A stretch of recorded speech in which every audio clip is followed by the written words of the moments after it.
And welcome back, everybody, to another episode of Benched with Bubba, episode 574. Got a special guest joining me on a Tuesday morning in March. You know, it's draft season. We're going to take a little step back from draft season, and we're going to talk about a great new metric, an amazing new metric on an amazing website called pitcherlist.com. And this website is called PLV. Last time I talked about a metric on this show, it was CSW with some man named Alex Fast, and it only won an award. So it might be something good. I don't know. But that chuckle you hear is a chuckle that we all know oh so well. If you watch the live streams in the morning, if you just do anything that involves Nick Pollack, you can find a Pitcher List at Pitcher List on Twitter. Nick, how you doing, my friend? I'm doing wonderfully. What is happening? Bubba, thank you so much for inviting me onto this. It's just good to see you again. I watch the Bench with the Bubba podcast a lot because you guys do it like 11 o'clock at night, and that's always when I'm just trying to decompress or whatever. And then I see on Twitter, oh, we're going live, and I'm like, okay, let me jump in and leave one comment, and I just Yep. sit there with my hands like at my face, waiting for Bubba to react. It's the most fun time. So thanks so much for having me. No, I appreciate it. Yeah, you always jump in there pretty early and you'll see me chuckle or something because Nick will drop a bomb like excited because we're actually talking pictures or something in the comment section. And it's always fun stuff. And then he disappears because he's East Coast, has to go to bed. And that's I just, gotta, yeah. yeah, that makes sense. But before we get into this, why don't you let everybody know what you have going on at Pitcher List? You've been busy, busy Oh man. man, there's so much. I think the biggest thing of this year, we really want to emphasize is that we've updated our player pages once again. We added all these cool things. Game logs have usage changes and mile per hour changes, like on Savant, but also for usage, so you can actually see like it's up or down, start by start in the season. You can also look at 2022 and see that just by clicking on any row. Like you see all the pitch details. It's amazing. And we also have percentiles and league averages for every single stat. Anything that you like, it's there with a tooltip to explain it. And you get the percentile. Oh, cool. This guy was 72nd percentile in O swing on his four seamer last year. You can answer that in a quick second just by looking on our player pages. So you want to check them out. Go there, do your research at pitcherlist.com. And yeah, we have PL Pro. Come hang out with all of us. We've got all these tools. We've got the live draft assistant tool. We have our PLV projections that is fused with ATC. We have our DFS stuff coming out and our weekly projections coming out this season. Also, our Discord, where you can answer all your questions, ad free website, all of this fun stuff. So come hang out with us. You can check that out at Pitcher List. But I mean, And just all and this Nick stuff. forgot to mention, or he's just too humble to mention, I believe it was a week or 2 ago, someone got a new piece of hardware. Oh, stop Congratulations, it. my friend. Oh, Writer of the year, baseball writer of the year, I believe it was. Is that correct? yeah. Thanks, Bubba. I mean, I will say this. There are a few people in this industry that work harder than you. I know how much you put out, how much you do. So it's only a matter of time for you. One of these days. One of these days it'll happen. But until then, I bring people on that win awards and we talk about really cool things that they've developed. And this PLV, like, it's awesome. There's so many great minds in this industry. And before I let you just run with PLV, I recommend people go watch the PitchCon. He has 2 hour-long presentations with people that he worked with. He had a lot of people that he worked with on this project, so it So wasn't just like many. one person. It was awesome to see, years in the making. But I'll let you talk about all that good stuff. So we'll start with just the basics. What is PLV? Yeah. PLV is pitch level value. It's a pitch quantifier. It's not really changing the game as far as trying to do something different at its core. Stuff plus with pitching plus and location plus. It's very similar. It's most close to pitching plus, where the goal of PLV is to say, was this a good pitch or a bad pitch? We know from the eye test. Oh my gosh, that was 99 down and away at on the black. Like, this is so good. And we don't have a good way of quantifying that. All the data that we have right now is saying, yeah, 99 miles per hour, this kind of movement, this location, all of that. But we don't actually just have one number that says this was good, right? So there are attempts to do that. And pitching plus and stuff does that incredibly well. Um, the thing about it is that that is more of an overall stat, right? You look at last year and you say, oh, his curveball has a 113 stuff plus or something, right? And that's really cool, and it's very good for that kind of conversation. The goal with PLV is to be more of an event conversation. So you have event quantifiers right now that are like runs above average with Statcast. You have P-Val that you might have heard of. There's pitch info, pitch value as well. All of those are saying the outcome of this was a home run. Thus, this pitch was bad, right? And that has annoyed me so much over the years. Oh my gosh, it drives me crazy. I watch these games and I see a meatball fastball go through the middle of the plate and the guy swings through. I'm like, this is not a good pitch. This pitch was bad. Or I see the perfect changeup down and away and a guy hits a home run, or even hits a single that happens to score 2 runs.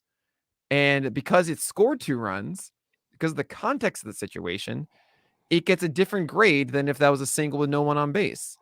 And that is just so wrong to me. Yep. That is not actually quantifying the pitch. It's quantifying the event.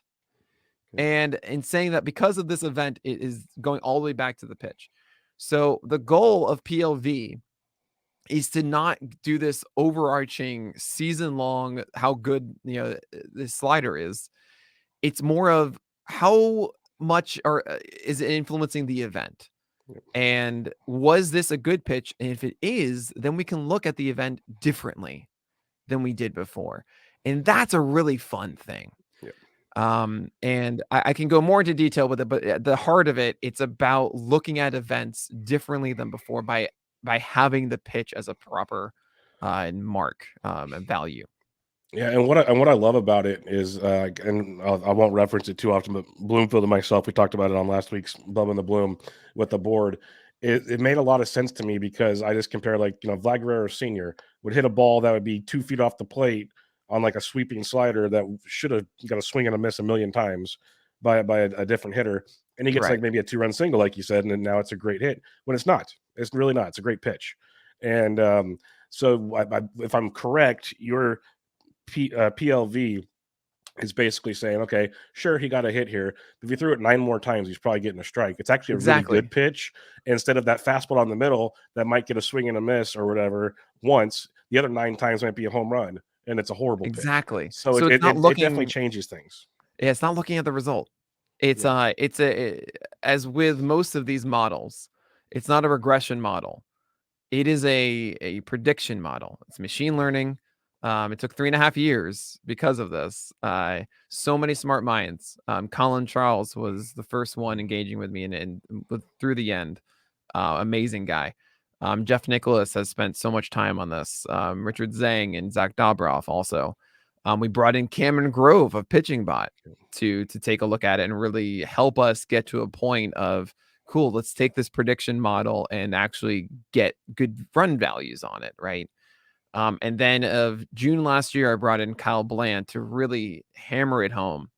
And Kyle Bland did such a good job of just of really taking this, like, all of these things in one grouping and just kind of mashing it together. Like, this, we got this. Let's finalize this and make a proper product. He killed it. And really all these people involved to make that. But again, it's a prediction algorithm. So what we're doing is we're saying, based on everything we've seen before of this pitch, and we're taking everything. We're taking, if you have a pitching metric that you think is important in any way, it's in here. So we have VAA, release point, induced vertical break. We've got all this stuff, right? And that's why we have Statcast data actually on Pitcher List. Believe it or not, Yep. I for PL6, Yep. we had Statcast pages, right? It's because we were expecting to have PLV done in time, and I made those player pages so that I could house PLV. But then it wasn't. That's funny. That's funny. I And remember spent all we were that data for I it. remember when So it was with me, Toby, and Miles and yourself were driving to a game and first pitch, and you were telling me that, hey, what's the one thing you'd like to see improved on Pitcher List? I said, Statcast data. You're like, perfect. We're gonna have it here in the next edition of PL6. But he did not mention PLV, folks. I'm going to give you that much. That was still kept hush hush. But yeah, that's funny. That well, to me, it's funny now looking back. The reason you got the Statcast data was potentially to have PLV. So So I'm yeah, very sorry. My headphones, I did not catch any of that because they're broken and messed up, and I tried to be really smooth about it. But yeah. no, I'm going to my me for a And moment. This isn't no, live or anything. Absolutely no, not. It, this is what happens on podcasts, and yes, it does. you we figure it out. We Technology, it's fun. we edit them and post, and I still can't hear you, Bubba, and I love you. Yep. But give me a second. Um, He's connect this thing over here, put this thing over there, and now I can hear you. there. We go. We're good. Oh man. So yeah. So everything I had said, I didn't hear a single word after that. No, it's all good. I was just saying it's ironic that or funny that when I was riding with you and Toby and Miles to a game on first pitch, you were telling me about adding like what was the one thing you'd like to add to pitcher list? I said, oh, Statcast Right. data would be cool.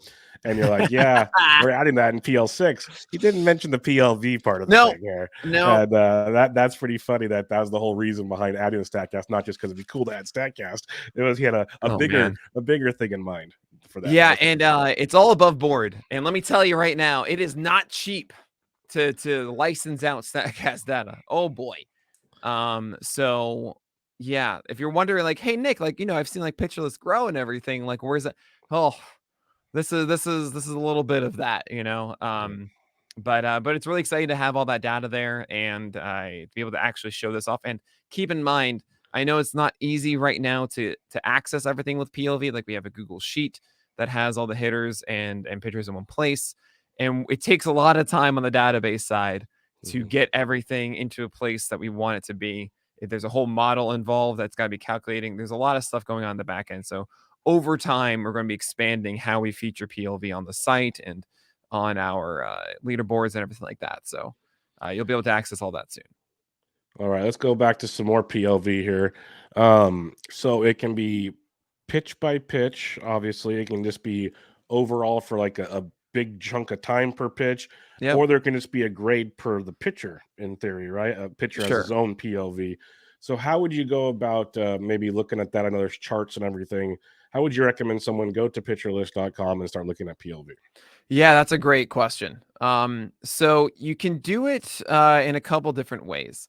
One, we are still working on our version of FIP essentially using PLV. We haven't gotten to a point that we feel amazing about it. We have a good one, but we want to I feel so strongly in this that we use our prediction algorithm to say like, all right, let's just take FIP and say like, well, this should be this. And we feel really good about that, but we got to work on the kinks of that one. So we don't have that quite yet, but we do have an overall PLV mark that you can just do. It's in our top, in our ranking bars. It's not the lollipops of Statcast, and we just felt like the ranking bars were just a better thing. So we have that. You can also look pitch by pitch inside of the repertoire section to get all the PLV data of a specific pitch. So some really good ones that we've done is we've made PLA to make it easier to translate, where that just takes the PLV metric and then puts a different jacket on it. When it comes to scaling PLV and everything, you're used to like WRC plus of 100, that's like stuff plus and everything like that. I didn't want to do that because I feel like everyone not inside of our fantasy baseball stats circle has no idea what that means. Yeah. And I really want to get this to a point of doing a live game day Mhm. where we grade a pitch as it comes in and we give it a 4-star rating or a 5-star rating or so. And I figured, okay, 0 to 10 is like the most easy to understand thing. Because I didn't really want an average to be 2.5. I feel like average is a 5 makes more Yeah. sense. But I can do the star thing. I can dress it up with that, right? So right now it's 0 to 5, just so you guys know that. And then we have PLA to make it easier right now. It's on the ERA scale. So like if you see a 275, like, oh, that's a very good pitch. I get that. That's great. You understand that innately. If you see it's like a 4.5, 4.75 ERA, and it's like, oh no, that's not good, right? So that's what PLA is. It's not actually an ERA estimator. It's just a PLV on the ERA scale to quickly understand it. But then you have the other metrics that you should be using. My favorite is hit luck, which essentially uses PLV to say this batter or this pitcher I should have allowed or not allowed these hits. So, like, if Tony Gonsolin has a -50, which he does, that means according to the pitches he threw in our prediction model, he should have allowed 50 more hits last year, which is insane That's a lot of because hits. Gonsolin allowed fewer than 80 hits last year, Yeah. right? And you know this innately because BABIP has him at 207 or so. And you say, okay, he's going to allow a higher BABIP, but you don't know the context of that. Some guys normalize at like a 2.4 BABIP or 240 or something. Some guys normalize to like a 310, but you have to know the context of everything else to get that. The cool thing is that hit luck normalizes to himself to 0. Every pitcher should have a 0 hit luck. Last year, I think we look at the league average, it was -3, which is noise. And also, it's not a percentile, so that kind of makes sense. But it makes it so easy. And we're instead of looking at a BABIP of someone, because like Aaron Judge, for example, he's going to have a higher BABIP than most Yeah. people, right? Because he crushes the ball. We know that. Mhm. But if you just look at the BABIP, you don't have that context. If you have the hit luck, you're able to. So if you go look back at pitchers, you're able to have that context instantly. I love it. I think it's so good. You have Gosman at a plus 36, I think, which Mhm. means he allowed 36 more hits than we think he should have. But Alex Cobb was like a plus Yep. 7 or something. Not as much I as we don't thought. know. Yeah. Yeah, that's not you thought that was gonna be much higher. It wasn't, right? And Yep. I looked at Cal Quantrill. I was like, oh, Cal Quantrill totally is gonna be like a minus 22. He was a plus 7. I'm like, how do you Yeah. do this? I don't get it. So that's my favorite one right now Yeah. to tell you, like, okay, how to do it. Then the other one I'm gonna say, I mean, I'm answering all the questions I'm sure that you had, but I think this is like, how are you gonna use it? There's quality pitch and there's bad pitch too. That's a really good way of bucketing what he threw his volatility, right? So like quality pitch is 5.5 or above, and then bad pitch is 4.5 or lower. And generally guys are going to hover around like a 4.9 to 5 on PLV. And it's not a percentile on purpose. I didn't want percentile stuff because let's say 10 pitches are thrown and 7 of them are excellent and 3 of them are bad. I don't want the 2 on the excellent side to be graded like a bad one. I didn't want that because the distribution of pitches are not even in a bell curve. They just aren't. So we have this grading. 5.5 or above is quality. 4.5 or below is bad. And that's really cool for you to see. Oh, his slider is 20% Q minus BP. Like he's consistently good with this. Or his fastball, man, he like for every good one he throws, he has another bad one. And you go to guys like Tristan McKenzie and it explains everything. Yeah. Why I don't like him. PLV doesn't like him. He's inconsistent. Despite the low walk rate or the better improved control, he's still very inconsistent. So those are the ones you can look at quickly. And that's the very long answer. I'm so sorry. And look at you just Well, playing the nodding game. It's a good game. Just yeah. I'm taking notes over here. We're good. But it's I like how there's multiple ways to use it, which is good. You can do the hitter's approach, you can do the pitcher's approach. That's a plus because one of the Oh, yeah, I didn't even algorithms get the hitter side. Oh, one man. of the algorithms that you mentioned before was how like we don't like there's the pitcher like A plus B plus C equals D. We don't know the hitter part of it. Like it's just Oh, it, yeah, that's like a cool way of I think of yeah. expressing it. It's like the timeline of event, Yeah. right? Yep. Right. Just think of it as an algebra problem. Yep. The variable of the pitch, the variable of what the hitter does. Then there's contact made, and then there's the ball in play, right? Yep. So it's a ground ball, fly The ball, result. whatever, Yeah. and then the result. And right now, in the analytics world, we have everything from the contact through the result, right? Contact, what kind of thing in play, and then the result. But we haven't really had a good number for the pitch itself or the batter. Like the batter does something. Yep. But if you introduce the variable of the pitch, you can then assign something to the batter. Exactly. And it And that changes is like, everything. we literally think right now in the analytics world, we don't have just an overall number for the batter's ability in this event. We are quantifying their ability based on the contact made. Yeah. But the contact is different when it's Christian Javier on the hill or if it's Patrick Corbin on the hill. Yep. And we're not taking into account the luck that the batters have of what pitch they get. Yep. That is the true luck, not what happens in the field. That's all just noise. It's actually what are you getting and then doing with it. And so if you analyze the pitch quality, we can start doing this. And we've just started scraping the surface with that. You can hear my passion. I'm so loud right now. And I should be at like a 3. This is what Ian Kahn said over the weekend. When you're doing a good podcast, you want to be down here. So I can't wait for that. I'm just so excited to get this out there. We're already experimenting with all these different applications of doing. We have swing decisions of hitters. You can mess around with our app on the site that allows you to get rolling charts of hitter decisions. Like, hey, based on these PLVs, if they're in the zone and it's a low PLV, that means it was a really good pitch to hit. You should have swung at it.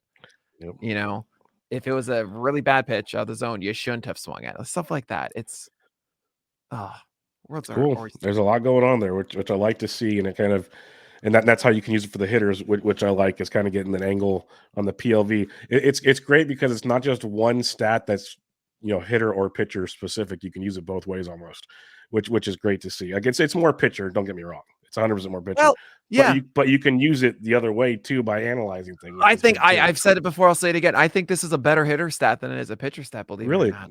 Why? I think there's more that I think we've done a lot of really great stuff with pitcher stuff. Stuff Plus is amazing. I'm not gonna say that like this is better than Stuff Plus because it's a different thing than that. And for analysis, what Eno's done with it is incredible. And I'm not gonna sit here and just say like just use this and don't use that. Like that's not the case. However, I think there are so many applications for hitters that being able to just say like this was good, this is bad, we can assess their ability better than ever.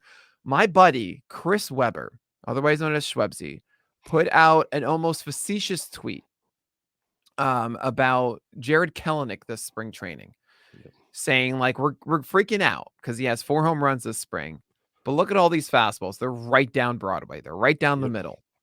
I called into Brandeis Radio when I was there in 2009 because everyone's freaking out about Chase Utley hitting these home runs in all of these World Series games. And I watched each one and I can tell you exactly where every pitch was. It was right down the middle.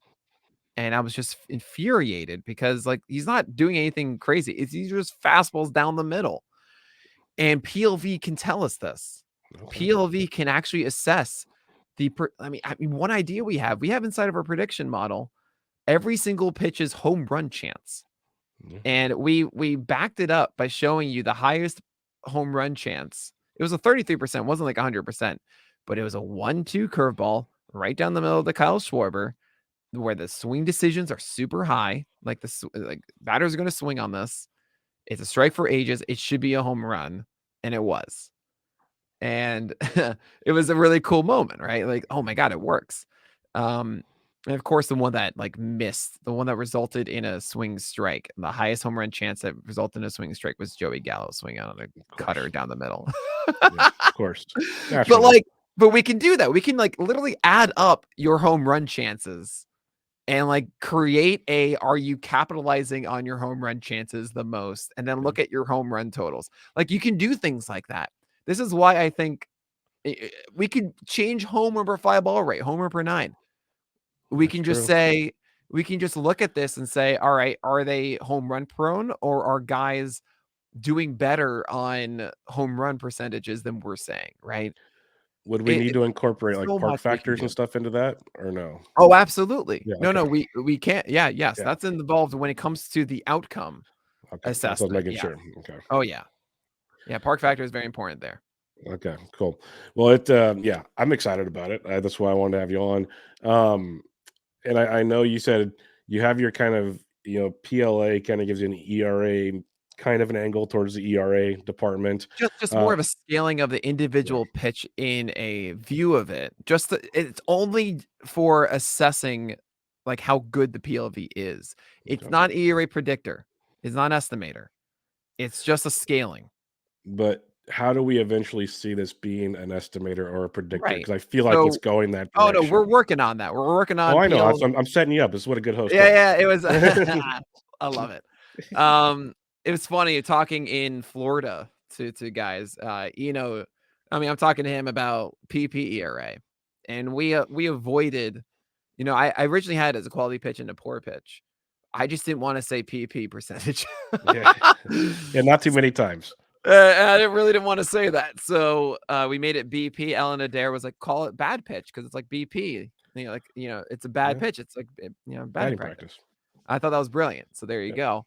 And I've like messed around with a lot of different title. I actually kind of wanted it to be PLA. I think like that's a very good and maybe there's a way for us to not confuse people by saying PLA on a pitch basis than PLA as a pitcher overall. Mhm. But it might be Plera. It might be, I don't know. There are a lot of different things we could do with it.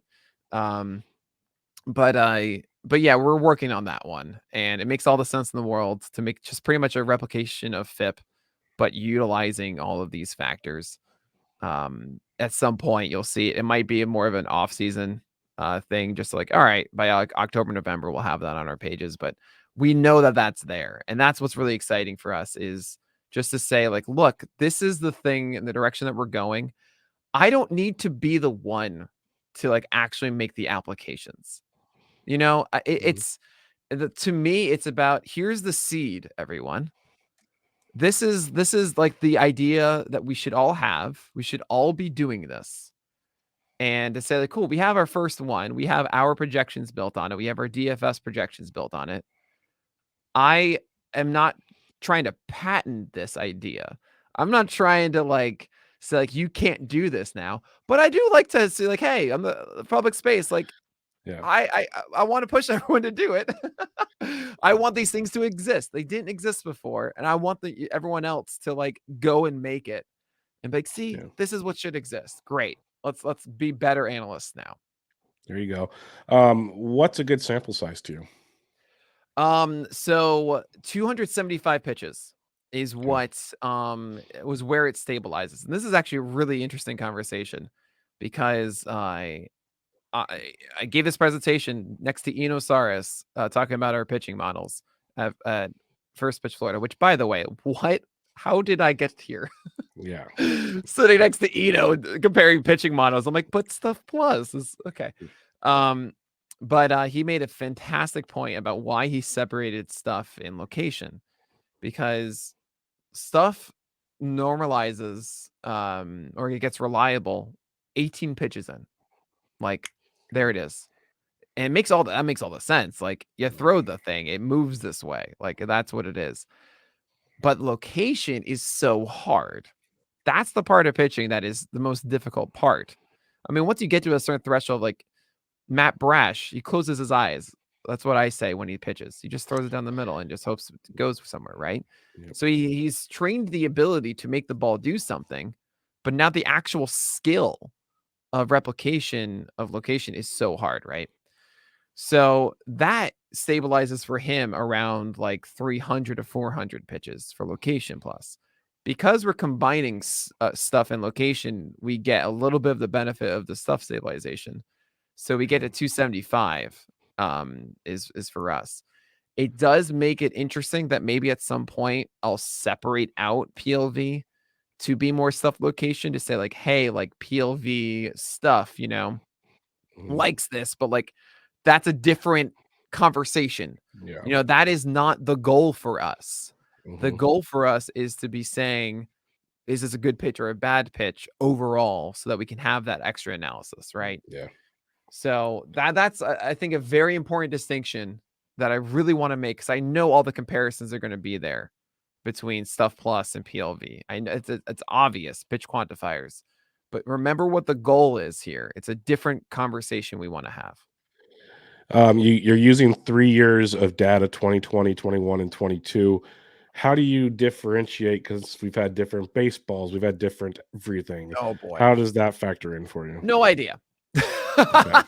I mean, we can only do so much with that, Yeah. right? Yeah. It's very, very tough. Also, it is a living model. So it's going to be taking in 2023 as it goes and adapting to that. Um, that's the best answer I can give you there. Yeah, it's fair. Uh, it sucks because MLB get it together.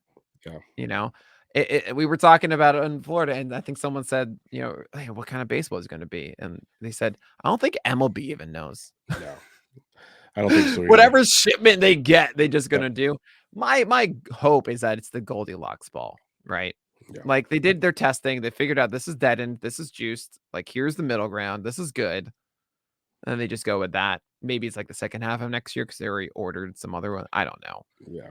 but I Yeah. just don't. I just don't think about it. That's what I do.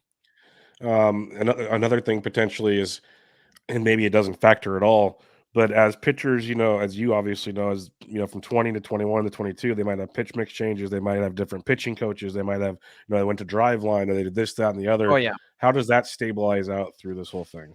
So right. So I mean, that's all we can do is say this is what it was in 2022, and then 275 pitches in, we say, great, this is what it is now. Okay. And that's it. It's that simple. If they're new, then we won't know until they pitch. Okay. I like that because so that'll be something to watch for. Now, when you're saying 275 pitches, just in general, not per pitch type. Good question. Per pitch type, it's different, obviously.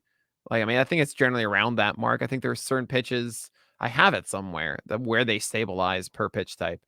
But just think like 3 starts, you should start feeling good about where we're Okay. at with it. That makes it a lot easier for the layman's out there. 3 starts, and we'll have an idea on how things go in that regard. I mean, Because, it's like, funny because I've said this of like first start is a suggestion, second start is an indication, third is confirmation, yeah, right? it's That's true. like that's been my thing that I've been going with. So 275, aligns with that. That's good, and it'll be interesting because I've always gone on the philosophy, like from old school days, is a really good pitcher will give you 2 out of 3 good starts. Like, everyone Yeah, has, like, issues here and there. So yeah, it'll be yeah. interesting to see how through a 3-start span, how that kind of all unravels through that. Sure. Um, so how do you explain this just for fun here? I'm going through Go your ahead. your PLV article. You mentioned Kyle Quantrill, you mentioned Kevin Gossman. Yep. Jose Barrios had a plus 43.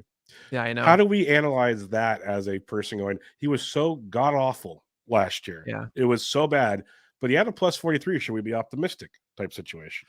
See that I know. I don't know. I don't know. There are things in the model that we try to account for, but sometimes when I see two players like on the same team with such egregious That hit was luck where I was stuff, going. there's Yeah. something else happening, right? Yep. But then there's Alek Manoah with a minus 35. It's like, what are you doing? And I think it's how they pitched, is my view there. Okay. So I don't think our model does enough at the moment for sinker ballers, especially ones that have a four seamer that they base it off of. Okay. Because that I think is messing them up. Like, for example, absolutely detests a Robbie Ray's sinker. But we all know there is some correlation of like he introduced the sinker and then that had success, right? And it does do individual repertoire focus as like it separates out their primary pitch and their off speed pitch and their breaking pitch, and then saying based on the other pitch that they have, how good is it, right? So like velocity difference out the fastball, stuff like that.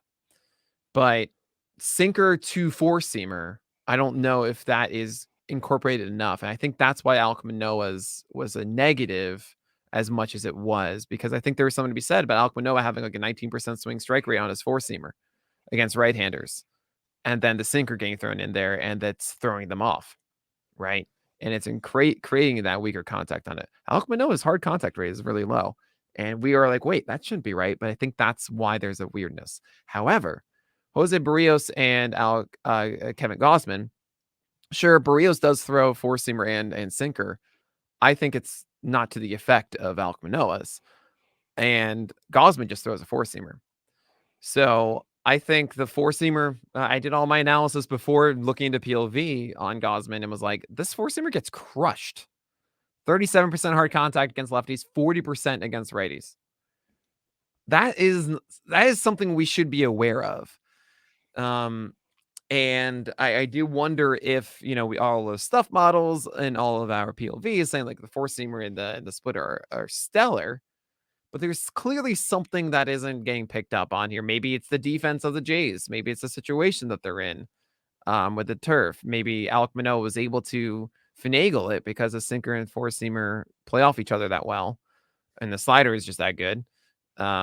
Or and he avoided all of that stuff, and his should come down closer to theirs.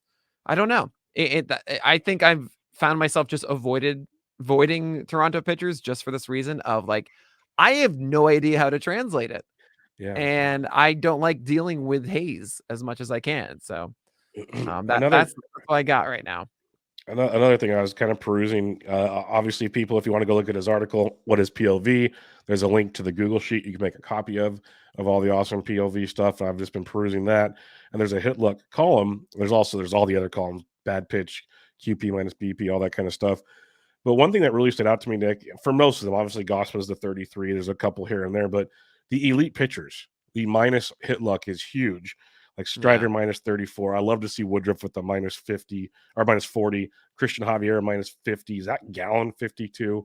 Um, I guess basically what you were saying there with like Manoah, we shouldn't run so fast if like, oh no, he got lucky on 50 hits. Like when we look at Right. Christian Javier, is there some concern we should have, or it's like, hey, this guy's that filthy because we look at his So how's one that thing correlate? this is a great thing.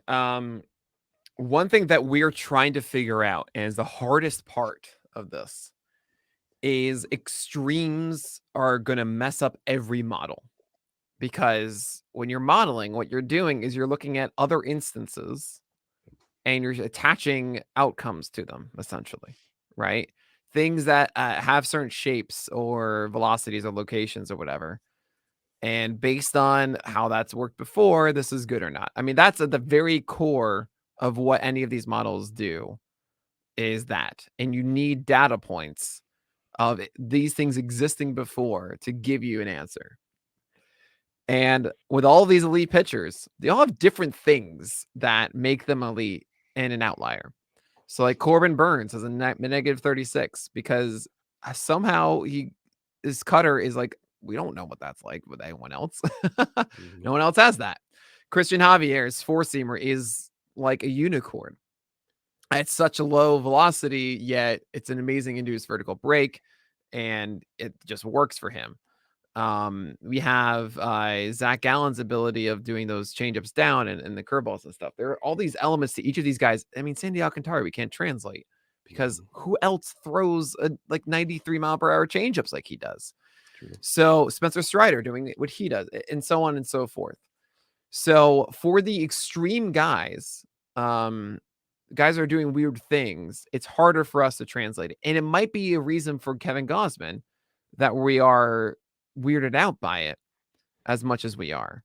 It might be why Tony Gonsolin, I'm saying, like, it's so strange because he throws so many splitters in the middle of the zone. We don't really have that much data on that, and he gets away with it, and we feel like it shouldn't, but maybe he can. That's going to be the weird thing, and I think over time, this is the element of the model that gets better and better because we have more data points on it. So I'm really excited for the future of it. I think there are those extremes at the moment, but I think if you look at all of the BABIPs of all of those guys, Yep. you're gonna Um, see a line too.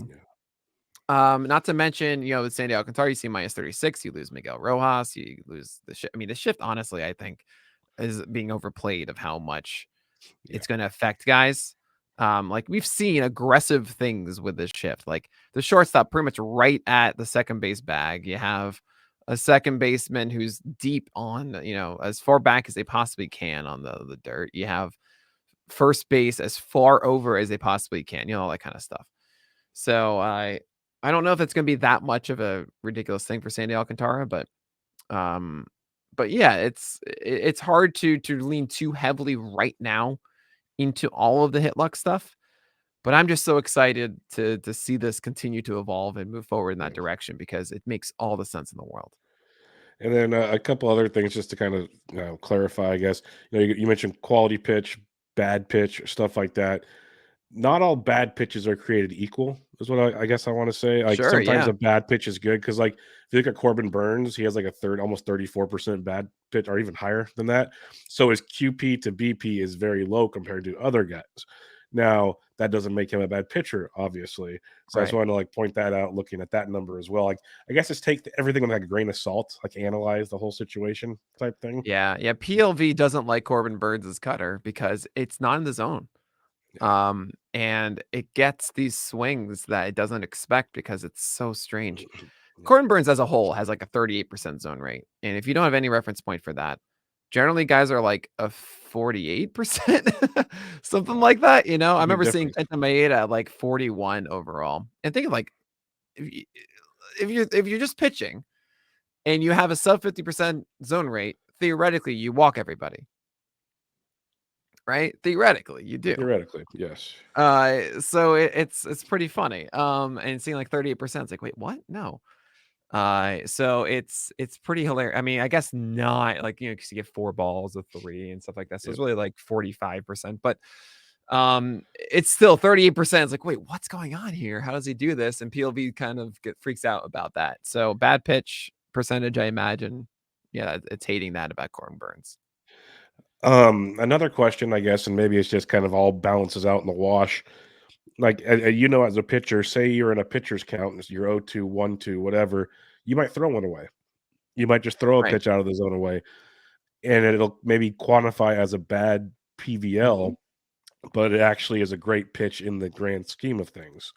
So how does that kind of Yeah. correlate? Yes and no. Like if a wasted pitch, Yeah. like we hate them. Like we know this is an instant ball. Now, keep in mind how PLV works is it does incorporate count. And what it says at its very minimal state, it says, all right, you throw a pitch. Let's say it's a 1-0 count. I throw a pitch and oh no, it's way out of the zone. So we expect in our prediction algorithm high percentage of it being a ball. And we look at the expected run value of a 2-0 count versus a 1-0 count.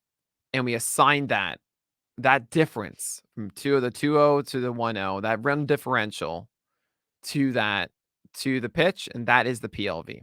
Okay. Now it gets a lot trickier when it's not just a ball, when it's a pitch in the zone. So then we run through all of the things. This is going to be a whiff. This is going to be called strike. This is going to be a single, a double, triple, home run, right? And we do that based on expected exit velocities and launch angles of that. Okay. And we bucket those into probabilities. And we incorporate all of those of what the run differentials would be of each outcome and have the percentage of it. And then we smack it all together and then give you the PLV. That's how this works. So if it's a bad pitch in the zone, or if it's close, if it's like a tempting one, we are actually evaluating like how bad is it to throw a 1-0 or a 0-1 pitch out of the zone? It's not how big is that difference of 0-1 to 1-1? Okay. And we're looking into that. It's not just doing a blank thing. We're saying on a pitch by pitch basis, what is the probability of it, and then what is that actual impact? Okay. Okay. So That's what I was it's curious. not all created equal. Yeah. Okay. That makes more sense. A couple more questions here is like I'm infatuated with new metrics and how we can utilize them to make us all better analysts and players. Um, Obviously, we already mentioned looking at the sheet. Take everything with a grain of salt. Some of these numbers aren't all created equal, so on and so forth. How are you using this for your personal rankings? The list.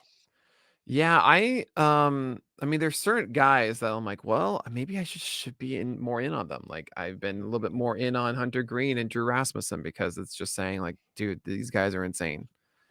Um, and I'm actually more out on Hunter Green recently because I don't think I think PLV is really buying in on the command that he had in the second half last year, and I've not been seeing it in the spring. So I'm a little worried about that one. But like, yeah, it's saying like, look, Blake Snell is so good, and I'm like, yeah, he is, he is. Um, I do want to caution a lot of people for leaning so heavily into it right now for two reasons. One, command isn't sticky as much as we want it to be, and considering how much we utilize command in it because it's just grading the entire pitch, right?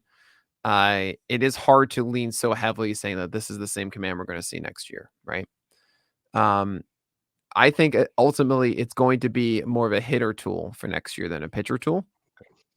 Um, that said, I I really love our sprinkle of PLV on ATC. That is what we offer with PL Pro. It's our projections for 2023. I think it is a really fun way of differentiating, especially how it applies to hitters and saying, look, like this guy hit really good pitches and did not swing at bad pitches.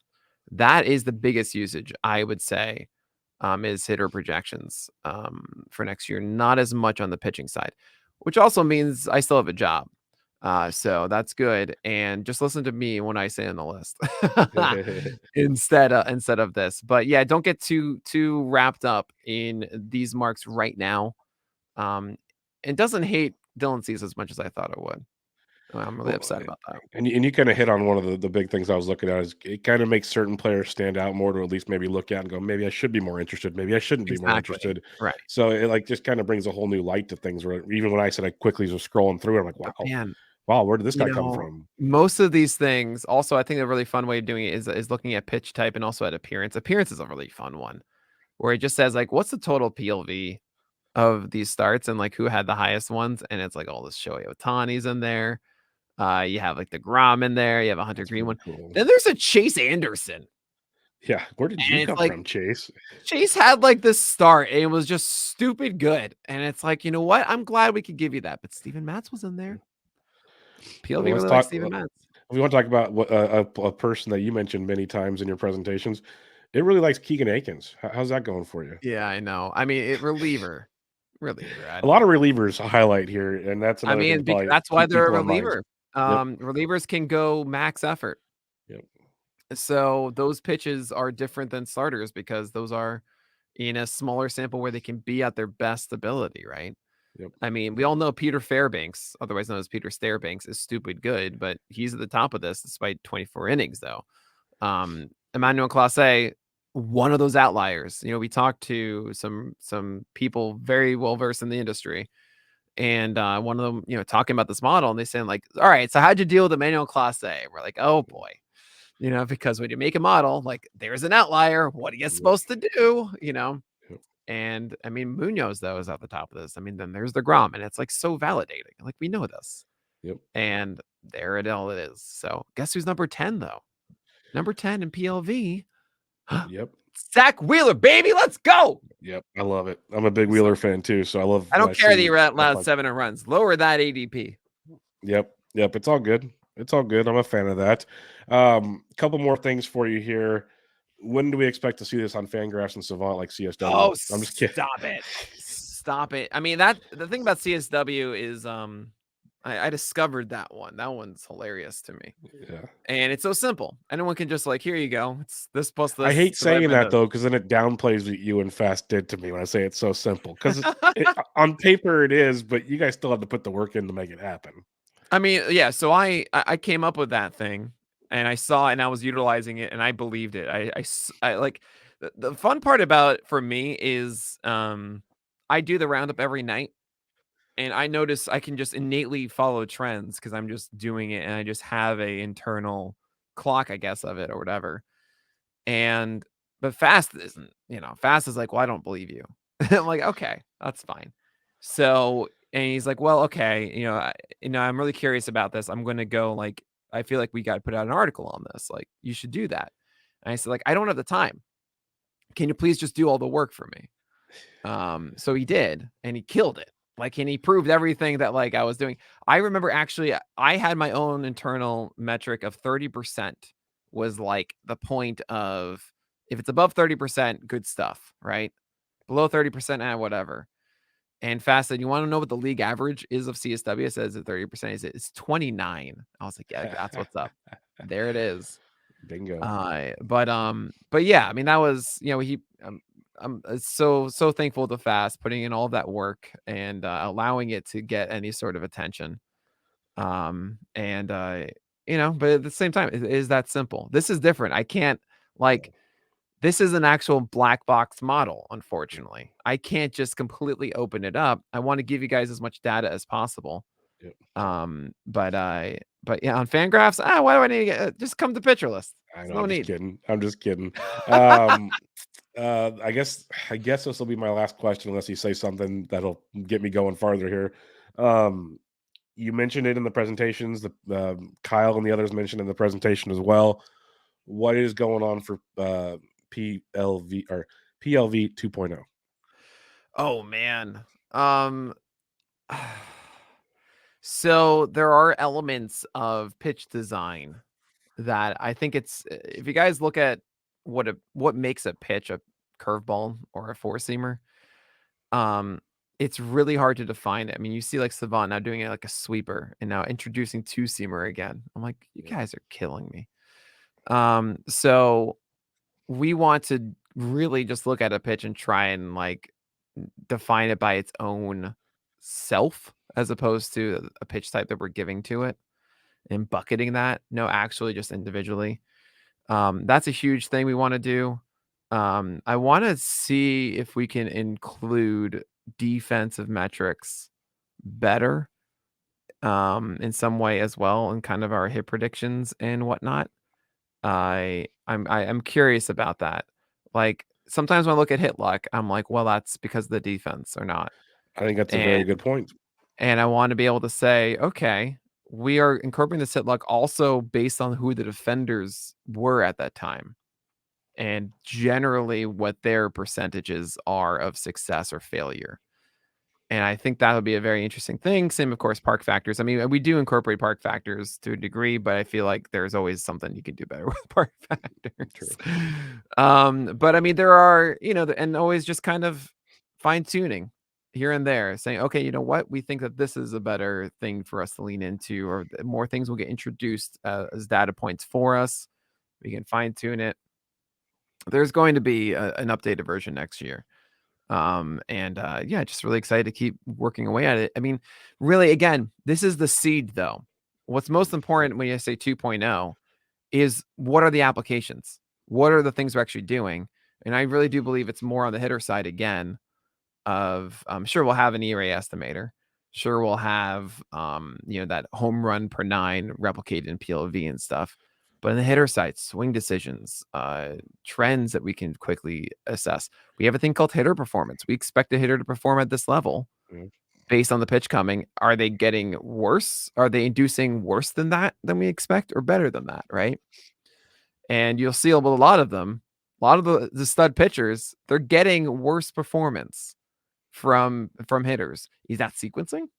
We can look into that. Is that something else that we're missing? There's so much that we could explore. So that's really what 2.0 is. It's just more of these applications, a suite of stats that utilizes PLV as the seed for everything else. Yeah, I'm looking forward to it because I think there's a lot of ways to go. You could probably even get to an XBA for a hitter, stuff like that. Like you have your Oh yeah. ERA predictors. Yeah, there's all kinds of We fun should we stuff. should have I mean, we should have just a slew of like expected strikeout rates. Like Yeah, you could have all kinds of fun stuff here everything. to go with it. Um, Another thing that was mentioned in the presentations, I want to at least have you mention to the listeners if for some reason they missed it. There's an app, I believe, where they can check this stuff There are out. two of them. Can you It's explain free to this? everybody. It won't always be free. It'll eventually be a PL Pro thing when it's hosted on the site, but that will probably be, I think, months in the future. But it's a really great app. You can visualize pitch movement. You can also visualize. It's also a colorblind mode because Eugene Freeman, I believe, mentioned on Twitter that he wasn't able to see it, and then Kyle was like, "All right, I added a colorblind mode for you." Like that's how cool Kyle Interesting. is. It's wild. Um, but yeah, you can visualize like pitch distribution and lefties and righties PLV, which is how I utilize it a lot. So you're like, oh, cool. He doesn't have a good slider against lefties. He just doesn't use it, and it's there. It's like that's a really helpful way of doing it. And you get rolling charts for hitters, swing decisions, hitter performance, and power, and a couple others that are all just so good. And you can select whatever you want with it. Check out the hitter ones. Scott Chu is obsessed with it, Yeah. and of course, Scott Chu does our hitter list, and for the guy that ranks hitters all the time, being obsessed with it, you know it's good. So go check it out. It's in the tools drop down on the nav menu inside of pitcher list. Cool. Sweet, sweet. Couple quick questions on spring training here before we head on out. Yeah. As a pitching guru like yourself, you tweet out every morning like pitchers to look for, what you're looking for. Mhm. How are you utilizing this? Because the topic of conversation is, well, this guy's velocity is down, but maybe he's ramping up, or this guy's like so on and Sure. so forth. How are you utilizing spring training information? Spring training stuff, velocity is important. And a rule that I use is if it's a veteran with a locked position, unless it's like over 3 ticks, I don't really care that much because they're purposely saving bullets. They know what they're doing, all that stuff. Bassett scares me, even though he's like, no, it's fine. It was like 4 to 5. Yeah, it was a big Like drop. that's different than like 2 to 3. Yeah. Then it was like, okay, 3 or so, but like I'm a little scared still there. That's part of the like, I don't know. A lot of times you hear this where there's like a tampering of like, no, it's clearly this. And they say, like, no, it's totally fine. And then it just isn't, like it just feels it's extreme. There's a reason why we're all freaking out about that. And they can tamper if they want. You have to be a little concerned. But for the most part, it's about the guys that are trying to get fifth spots. Like, for example, seeing velocity on Ryan Nelson instantly told me he's out. Because if you're a young guy, you need to be ready right now. You're trying to get that spot in camp. If your velocity is down now, you don't have the luxury of ramping up. You have to be ready to go. So Ryan Nelson down 2+ ticks after having a shoulder injury in September told me it's Dre Jameson's spot. Brandon Fott looks amazing, but Dre Jameson has that spot. I love Brandon Fott. I'm legitimately stashing him in every league I can. Nice. And I hate that Shelly got him in the reserves of labor, and I hate myself because I had the opportunity and I didn't do it. Like a dingus. But anyway, but it's other guys too. Like, I think you were mentioning them, but like Kenta Maeda, is his velocity back to where it was? Same with Chris Sale, and they're looking good to me. And that's all I'm looking for. Is just like, are you normal? Great. Let's draft them. So Okay. I'm excited about that.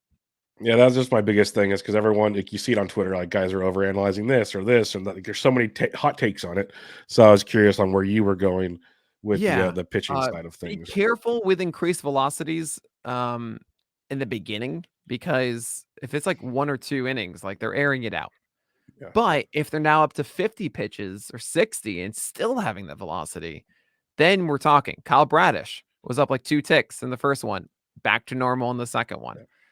But Domingo Germán was up a tick, and he's up a tick again.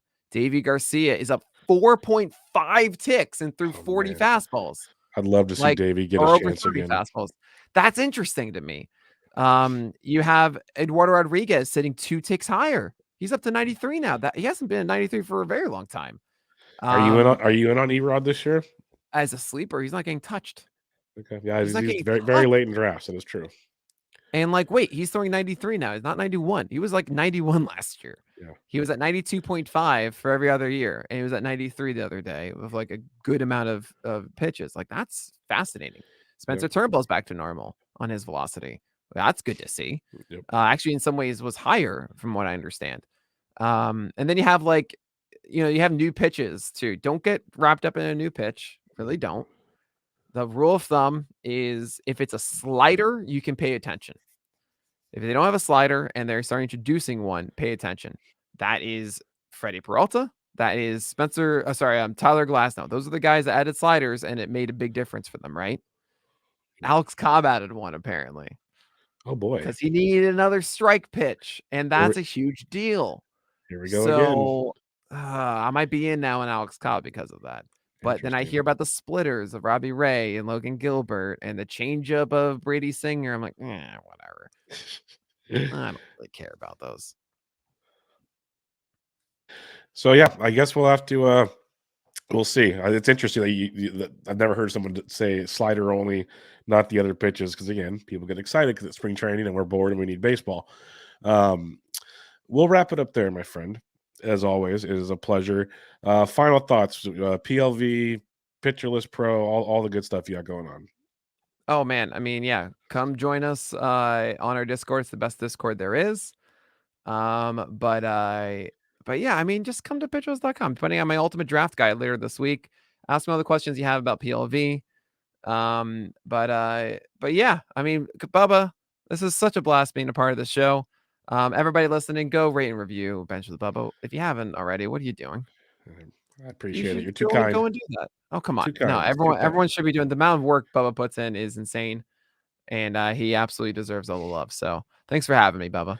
Always a pleasure, my friend. I'm looking forward to the next time we get to do this, and it's great. I'm looking forward to what's next at pitcherlist.com because it's always something. But if it's not you, one of your brilliant writers, it's always something over there. Well, we're an independent site, Yep. there's no corporate board above. I don't take a salary, and Yep. everything that we raise, if you're supporting us with PL Pro and stuff, know that it's not a money grabbing scheme or something like that. Legitimately, what we raise with that is going back into making it better and better and better. It it is absolutely my goal to be the place that everything that you want is just there. And that only happens with your support. So thank you all so much for the years for doing that. I can't wait to see what's ahead for what we can do. Yep, I'm looking forward to it as well as we have a fun baseball season ahead, and Pitcher List will be there for you for all the goodies and more. Make sure you follow Nick on Twitter if for some reason you aren't and you listen to this show on Twitter at Pitcher List. But this was Bench with Bubba, episode 574 with the one, the only Nick Pollack. Catch y'all later.